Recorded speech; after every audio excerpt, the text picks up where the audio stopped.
Сайн байцгаана уу хүүхдүүдээ. Халуун цацраг нь арт зэрэг нь хүний биед сайн гэдгийг та нар мэднэх. Өдөр тутамд үүнийг хэрэгжилж дархлаагаа дэмжээрэй. За өнөөдрийн 6 дугаар ангийн биологийн хичээлээр бид нар дараах суралцахуйн зорилтын хүрээнд хичээлээ явуулах гэж байна. Ургамлын үр соёолох, ургамал ургахад нөлөөлөх хүчин зүйлийг туршилтын үр дүнгээр нотлон тайлбарлах гэсэн суралцахуйн зорилтын хүрээнд хичээлээ явуулах гэж байна. За өмнөх хичээлээр бид нар хөрөнгө мөөгийн талаар үзэж судалсан байгаа. Хөрөнгө мөөгийг ашиглан талах баригтлаар үзсэн байгаа. Тэгвэл энэ талхны үндсэн бүтээгдэхүүн болох гурилыг хэрхэн яаж гаргаж авдаг талаар бүгдээрээ энэхүү зурган дээрээс харцгаая. За улаан буудай үрийг тохиромжтой нөхцөлд соёолуулан ургуулах бөгөөд энэ улаан буудай үр маань гүйцэд ургамал болон хөгжсөний дараа цэцгийн түрүүхээ үүсэх бөгөөд энэ түрүүхэнд улаан буудай үр жимс буюу бидний мэдэх амуу тариа боловсрч гүйцэтгэе. Энэ амуу тариаг хураан авч улаан буудай гурил тэрэмдэж гаргадаг бөгөөд энэ гурилаараа бид нар талах болон нарийн боовыг хийж ашигладаг байна. Одоо бүгдээрээ дараах бичлэгээс саяын тайлбарласан зүйлээ сайн ажиглаж харцгаагаарай. Улаан буудай үр газар дунж хэрхэн үрээс үр хүртэл хөгжих үйл явцыг бичлэгээс сайтар ажиглаарай. Газар дунсан үр байгалийн гэрэл ус 20-25 градусын дулаанд боловсрч үндсэн нахиалан ургаж эхэлдэг байна. Үр 60% хүртэл хөөж томрон биологийн өсөн төлжих үйл явц явагдан үндэс нахиалан ургаж салаалан ургах үйл явц явагддаг байна. Хөврлийн үндэс цаашид хөврлийн иш болж газрын дээр хэсэгт гарснаар нарны гэрлийн тусламж дагаар фотосинтезийн үйл явц явагдан ургамал хооллож эхэлдэг байна.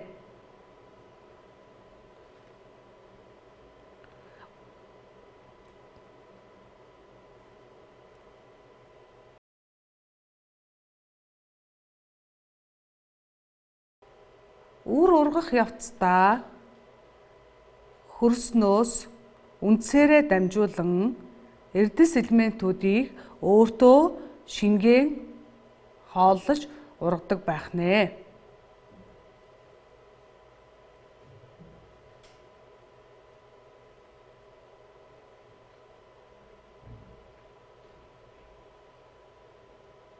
За ийхүү ургамал хэрэгцээтэй бодисыг нарны гэрлийн тусламжтайгаар мөн борооны ус хөрснөөс авч цэцгэлж ургадаг бөгөөд энэ цэцгэлж ургасан буудай нь ургах явцдаа үр жимсийг үүсгэдэг байна.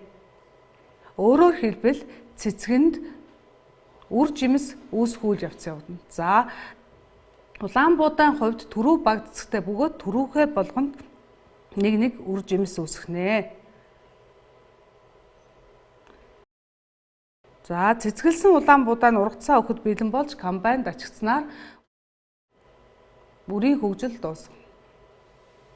Бичлэгээс бид нар улаан буудай үр хэрхэн хөгжиж дахин үр үүсэх үйл явцыг үзсэн бол одоо бүгдээрээ шошийн хөгжил хэрхэн яаж явагдахыг харцгаая. За шошийн үр соёолсноор бие гүйцэн ургамал хөгжиж ингээд цэцгэнд үржил явагдсанаар үр жимс үүснэ. За тэгээд үр нь салхиар, амьтдаар тарж дахин хөрсөн дунснаар соёолох үйл явц явагдана. Ийм учраас үр нь бол ургамлын үржид тархах гол эрхтэн болж өгдөг байна. За иймийн тулд үр нь бол үрээс үр үүсэх үйл явц явагдсанаар үр бол ургамлын хувьд бол тасралтгүй хөгжлийг явуулж яадаг ийм чухал эрхтэн байна. Бид нар сая улаан буудай болон шошийн үрийн амьдралын эргэлт хэрхэн яаж явагдах талаар үзэж танилцсан. Одоо тэгвэл бүгдээрээ Улаанбуудай болон Шошийн үрийн ялгааг харъя. За Улаанбуудай бол нэг талт үр, Хош бол хос талт үр ахна. За үрийн ерөнхий бүцийг харахад бол үр нь бүр хөөл, хөврөл, мөн шимт хижээл агуулсан эндосперм буюу үрийн тал гэсэн хэсгүүдээс тогтох нэ. За тэгэхээр хүүхдүүд та нар Улаанбуудай, Шошийн үр хоёрт ямар ялгаа байгааг бас сайтар ажиглаарай.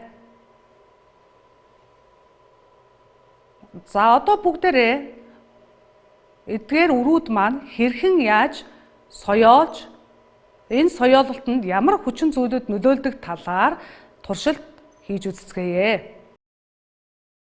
Одоо бүгдээрээ туршилтанд хэрэглэгдэх зүйлсүүдтэй танилцъя. За энэ удаагийн туршилтанд Шошийн үрийг хэрэгжилж байгаа. За мөн энэ Петрийн аяга буюу шилэн аяга. За мөн салбитэг. За мөн усыг хэрэгжилж байгаа. За ажлах дараалалтай танилцъя. Хамгийн түрүүнд бүтэн гэмтээлгүй үрийг сонгож авна. За А үр чиглэг хөвөн даавн дээр байрлуулан дулаан гэрэлтэй газар тавина. За Б үрийг чиглэг хөвөн даавн дээр байрлуулан дулаан харанхуй газар байрлуул. А В үрийг хуурай хөвөн дээр байрлуулан дулаан гэрэлтэй газар байрлуул. Г үрийг чиглэг хөвөн дээр байрлуулан хүйтэн харанхуй газар байрлуул. Харин Д үрийг шилэн аягтай усанд хийж гэрэлтэй дулаан газар байрлуул. За хүүхдүүд та нар хийсэн туршилтынхаа үр дүнг харахын тулд өдөр болгон ажиглан тэмдэглэл хөтлөх нь байна. Туршилт ажлыг багш нь 7 хоногийн өмнө хийж үр дүнг нь ажигласан байгаа. За энэ үр дүнгийнхээ талаар та бүхэнтэй хамтран ярилцъя гэж бодож байна. За А үр нь чиглэг дулаан гэрэлтэй орчинд тавьсан. За Б үр нь чиглэг дулаан харанхуй орчинд тавьсан байна. Харин В үр нь хуурай дулаан гэрэлтэй орчинд тавьсан байна. Харин Г үр нь болохоор хүйтэн бөгөөд чиглэг харанхуй орчинд тавьсан байна. Д үр нь усан дотор хийсэн байна. За туршилтын үр дүнг хүснэгтэн хүүхдүүд та нар зургаар хөтөлж болно, мөн бичиж болно. За мөн соёолтынхоо үр дүнг хэмжиж бас тэмдэглэл хөтөлж болно. За багшийнхан хийсэн туршилтаас харахад үр дүнг харахад бол А буюу Б үрийн үр дүн бол нэлээд тодорхой гарсан буюу үр маань соёолж нэлээд соёолж хөврөлийн үндэс иш гартлаа бол үр маань хөгжсөн байгаа. Харин В үр дээр бол ямар ч өөрчлөлт ажиглагдаагүй. За үүнээс харахад ургамлын үрийн соёолтод хамгийн чухал зүйл бол чиг байдаг юм байна гэдг нь бол харагдаж байна. Яагаад тэгэхээр энд хуурай хөвөн дээр үрийг тавихад ямар ч өөрчлөлт ажиглагдаагүй. За хоёрдугаарт нь чиглэг хүйтэн харанхуй орчинд тавьсан үр маань соёолоогүй. Гисэн хэдий боловч хөөж томорсон. За тэгэхээр мэдээж үрийн амьдралд бол чиг чухал гэдэг нь бол харагдж байна. Яагаад тэгэхээр үр хөөсөн гэтэл юу дутагдсан бэ? Сайн бодорой хүүхдүүд. За хамгийн чухал бас нэг хүчин зүйл дулаан байх нь. За энд бол хүйтэн орчин байсан учраас ургамлын үр маань соёолсонгүй. За тэгвэл А үр, Б үр хоёр дээр ямар ялгаа харагдаж байгааг бүгдээрээ ажиглаарай. А үр, Б үр хоёр дээр. За А үрийн хувьд бол хөврөлийн үндэс буюу хөврөлийн иш гарсны дараа нилээд ногоон өнгөтэй болж хахад Б үрийн хөврөлийн үндэс иш бол нилээд сунсан байдалтай юм. Цагаан өнгөтэй байна. За тэгэхээр хөврөлийн үндэс гараад хөврлийн иш газрын дээр гарсны дараа бол ургамал фотосинтезийн нөлөөгөөр хоололж эхэлдэг байна. Тэгвэл энэ харанхуй орчин тавьсан үр маань хоол явагдаагүй буюу гэрэлгүй учраас энэ үрийн маань соёлд нь нилээд эрчимтэй явагдсан хэдий боловч энд ногоо нөсөө нөөцлөгдөөгүй байна. За харин Д үрийн хувьд юу ажиглагдж байна вэ? За үр бүхэлдээ усан дотор байгаа учраас үрийн амьдралд нэг зүйл дутагдсан. Энэ юу вэ гэхээр хамгийн чухал хүчин зүйл болох үрийн соёолтод шаардлагатай хүчил төрөгчийн дутагдал. За ийм учраас үр маань хүчил төрөгч дутагдсан учраас соёолж чадаагүй. За харин үр хөөж томорсон байдалтай харагдаж байна. За тэгвэл туршилтын үр дүнгээс харахад үрийн соёолтонд дараах хүчин зүйлүүд нөлөөлдөг байх нь гэрэл, дулаан, чиг, мөн, агаар буюу хүчил төрөгч байх нь байна. Үрийн ургалтанд нөлөөлөх хүчин зүйлүүдийн талаар дүгнэн ярилцъя. За температур нь үр бүхэнд харилцан адилгүй температурт ургадаг.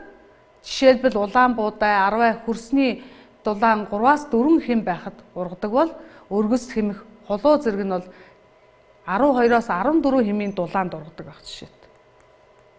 За чигшил ургамал өргөнд харилцан адилгүй чиг шаардна. Мөн хүчил төрөгчийн хэмжээ бол чухал. Энэ хүчил төрөгчийн тусламжтайгаар ургамал соёолж ургах явцдаа амьсгалж тоол тэжээлээр хангагдж байдаг. За мөн нарны гэрэл.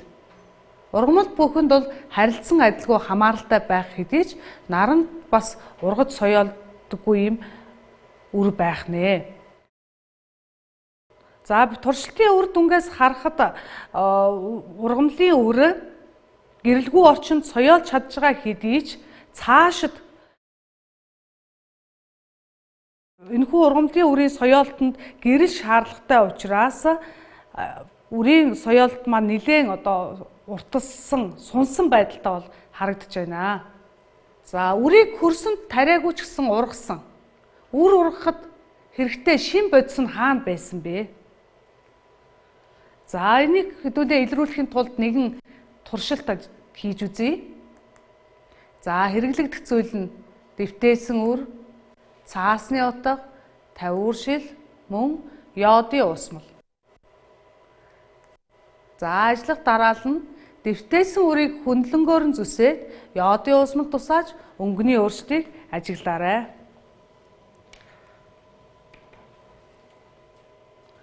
Туршилтын үр дүнгээс харахад үр маань йодын усмалд хөх өнгийг үзүүлсэн байна. За эндээс хүүхдүүд та нар ямар дүгнэлт гаргаж байна вэ? За йодын усмалд цардуул хөх өнгийг үзүүлдэг. Тэгэхээр бидний үрийн найрлаганд цардуул байна гэсэн үг. Энэхүү цардуул буюу шин бодис нь үрийн аль хэсэгт агуулгаж байгааг дараах зурган дээрээс ажиглая. За буудай үрийн хувьд эндоспермд байгаа тэжээлийн бодис нь үрийн талыг нэвтрэн орж хөврлийг хоолдог. Шошийн үрийг харъя. За үрийн талд тэжээлийн бодис нөөцлөгдөх бөгөөд энэ нь хөврлийг хоололж ургахтаа нөөц тэжээлийн бодисороо хоолдог байх нь байна.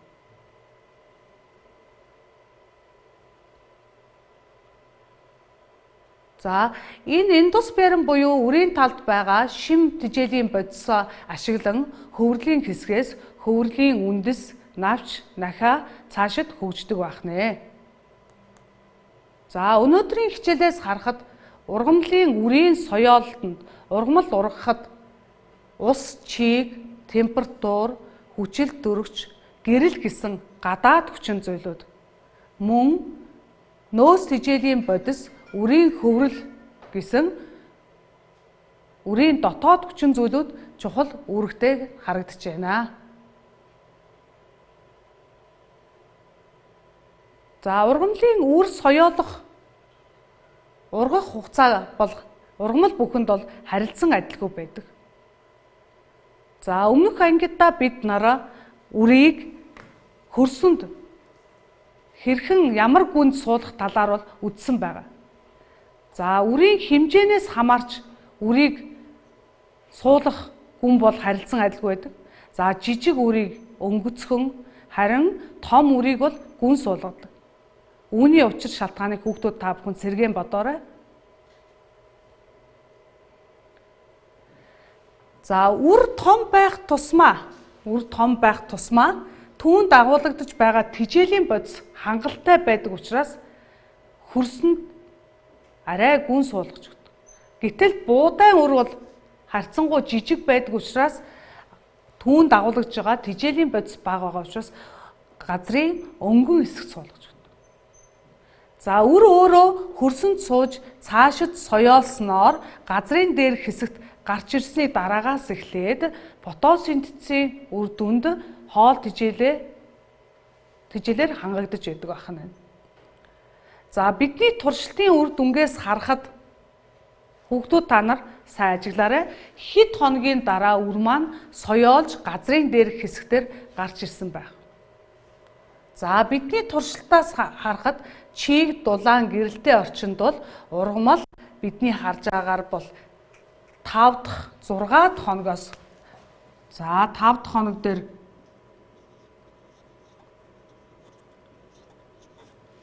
үр маань нэлээд үндсэн сунсан байдалд харж байна. За 6 дахь хоногоос бол газрын дээрх хэсэг дээр гарч ирэхүүц болж чадсан байна. За харин хөврөлийн үндэс иш гарсны дараа хөврөлийн навч буюу нахиа гарах ёстой. Өөрөөр хэлбэл анхны навч. Харин бидний туршилтын үр дүндээр бол анхны навч бол гарч ажиглагдаагүй. За гэхдээ багш нь 14 хоногийн өмнө бас энэхүү туршилтыг явуулж үзсэн байгаа. За 14 хоногийн өмнөх туршилтын үр дүнгээс харахад бол үр маань соёолж хөврөлийн үндэс иш гарсан төдийгүй анхны навч бол гарч эхэлсэн байна. За тэгэхээр бидний туршилтын үр дүнгээс харахад бол шошийн үр маань 2-7 хоногийн хугацаанд бол хөврөлийн үндэс иш мөн анхны навч маань ургаж гүйцэж байна гэсэн ийм үр дүн ажиглагдаж байна. За тэгэхээр бид нар үрийн бүтцийнхээ талаар товчхон өнөөдрийн хичээлээр судлаа. Цаашид бид нар энийг гүнзгийрүүлэн судлах болно. За өнөөдрийн хичээлд амжилттай оролцсон хүүхдүүд та нарт баярлалаа. Хүүхдүүд та нар амны хаалтаа байнга зүүж хэвшээрэй.